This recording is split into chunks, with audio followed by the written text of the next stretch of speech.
We are back with another wildcard video ahead of Game Week 33, and the last time we made one of these videos back in Game Week 30, there were a lot of changes to what you're going to see here today. Let me know if you disagree with any of the picks in this 15-man squad, and be sure to drop this video a like, smash the subscribe button, and all of that good stuff to help us in the algorithm. And also check out all the links in the description below, including ExpressVPN, to get 3 months for free using my link, and you can also protect your data, watch films and shows from other countries, and enjoy using the internet even more than you probably already do. But without further ado, let's jump straight into this video. We have a completely different goalkeeper pairing here and a new goalkeeper to talk about in Johnston, who has produced 23 points in just 3 starts, also producing that mega haul in Game Week 32, a 10-pointer. He has made 16 saves in those 3 game weeks he has started, and he is looking like a really enticing option with some great fixtures to round off the season, and he's only 4.4 million, so whilst he might not be the best option for a double Game Week 34 bench boost, he is a very good, cheap enabler and a solid option for most of these game weeks coming up. And as for David De Gea, he's got that double game week in 34 and another one in game week 37. And other goalkeepers to really consider include Kepa Arrizabalaga and Raya, who we always talk about. But with Brentford also having a bit of a slip in recent weeks, drawing the last game against Villa and also losing their 3 games before that, and with some very tough games to round off the season, I'd probably look elsewhere. And I think one of the main standouts is Alisson. I know Ederson will be talked about a lot in these coming days and weeks, but I'd actually rather go for Alisson instead. He's got a higher ceiling, and also he's got that double in 34, just like Man City, to be fair. But with Ederson and Man City, they always are a bit frustrating defensively, considering that goal after going 3 or 4-0 up, and they're not getting enough points or clean sheets. So if I were to go for a goalkeeper, it would be one of these two for sure. And if you want an alternative, then I think Alisson is probably the next best, even over Kepa and Raya.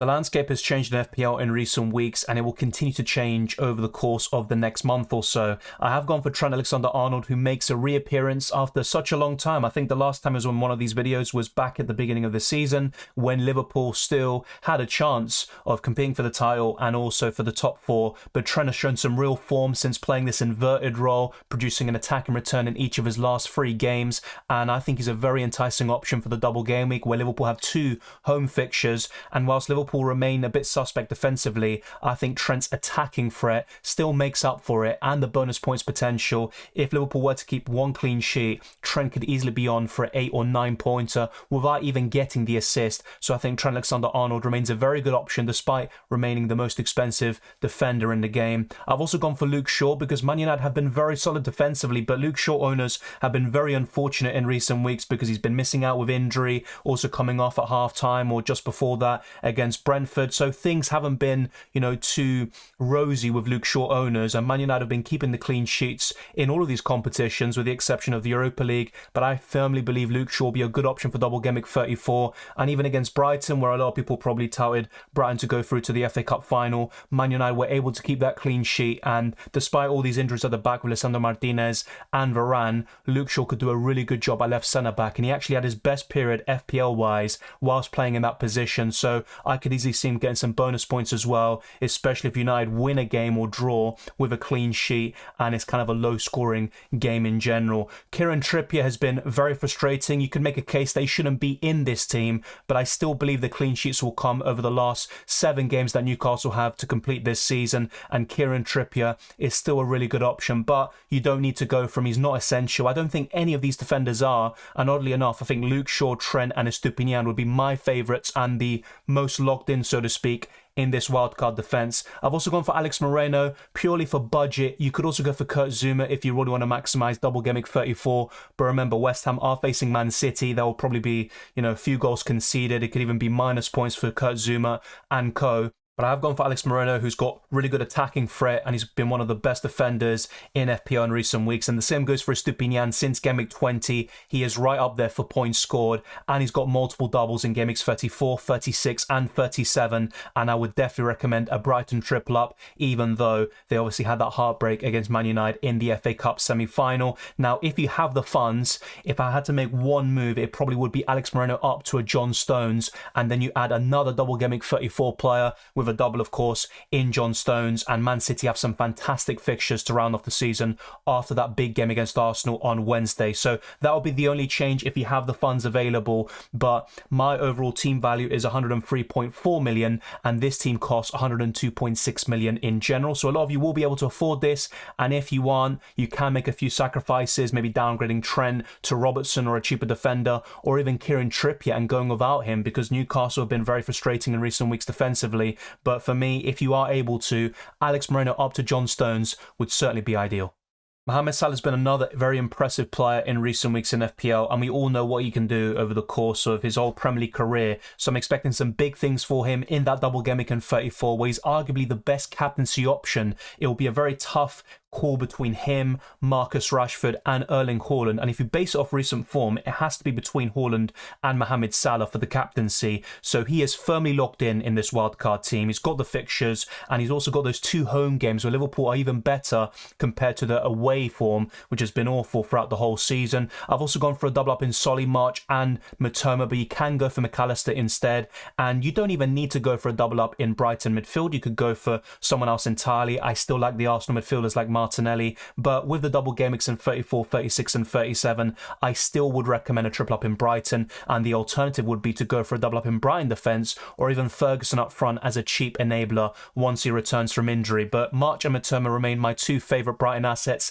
despite Solly March of course missing the decisive penalty against Man United, and Matoma was actually disappointing in the semi-final, but he's still been very impressive since the World Cup, and this is a period of 3 or 4 months we're talking about. So this is a really solid double up here. It remains so because this is one of the few things that haven't changed since my last few editions of the best wildcard team. I've also gone for Jack Grealish as a way of covering Man City midfield. Ideally it would be De Bruyne, who has started to kick into form, but Jack Grealish has been fantastic in the Premier League recently with 2 12-pointers and a 7-pointer in his last 3 game weeks, and Marcus Rashford speaks for himself. Man United haven't been at their very best, especially offensively, and Rashford has just come back from an injury, but it's very difficult to go against Rashford with that high ownership and also with his very high ceiling. He's had a fantastic season, 15 goals in the Premier League. He's got the double in 34 and also in game week 37, and I'd still go for Rashford over most midfielders in the game, with the possible exception of Arsenal midfielders you can still make a case for, like Martinelli, and that would be the biggest miss I think from the midfield here. So let me know your thoughts in terms of midfielders that I might be missing. Maybe Jarrod Bowen's another one with that double game week in 34, but this midfield 5 should certainly do a very good job for you.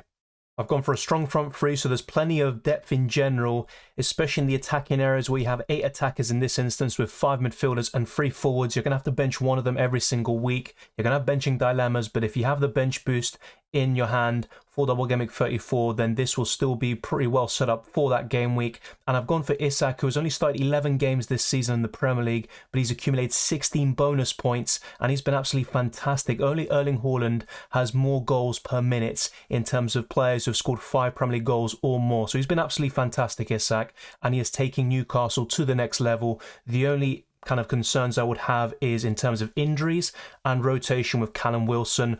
Ollie Watkins has only blanked twice in his last 13 games, so he's still been terrific. And Aston Villa have a bit of kind of a mixed bag in terms of fixtures, but I still back Ollie Watkins to do very well. And Erling Haaland has 2 double game weeks left. And Man City could wrap up the title fairly soon, but I still expect Haaland to start all but maybe 1 game from now until the end of the season. And this is a very good 50-man squad which covers all the double game weeks coming up in 34, 36 and 37. And you're also well set up for every single other game week which isn't a double. So let me know your thoughts down in the comment section below. Let's now go to FPL.team and sort out the starting 11 and the captaincy.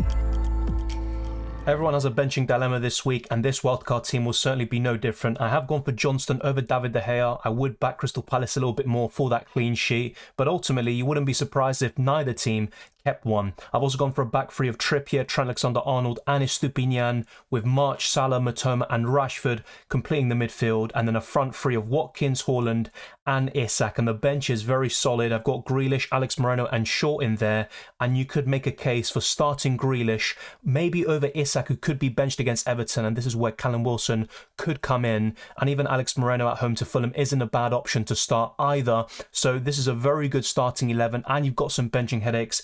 you probably will have some points on your bench inevitably, no matter who you pick. And in terms of the captaincy, I'm going to go for Erling Haaland because he's facing an Arsenal side without Saliba. They haven't kept a clean sheet without the Frenchman, and ever since Holding has come in, Arsenal look even more suspect at the back. And if you actually look at the last 4 games that Arsenal had with Saliba, they kept 3 clean sheets and won all 4 of them. And since he has gone out of the side, yes, they won 2 games in a row, both against Crystal Palace and Leeds, but they conceded in both games and then drew the next 3 when they had 2 of those games right in the palm of the hand with 2-0 leads, and they ended up kind of fumbling it in the end. So I would go for Erling Haaland as the captain. I think he's probably going to score a goal or 2 at the very least against Arsenal. And in terms of the vice captaincy, you could make a case for Ollie Watkins. I think Salah's a very good option against West Ham.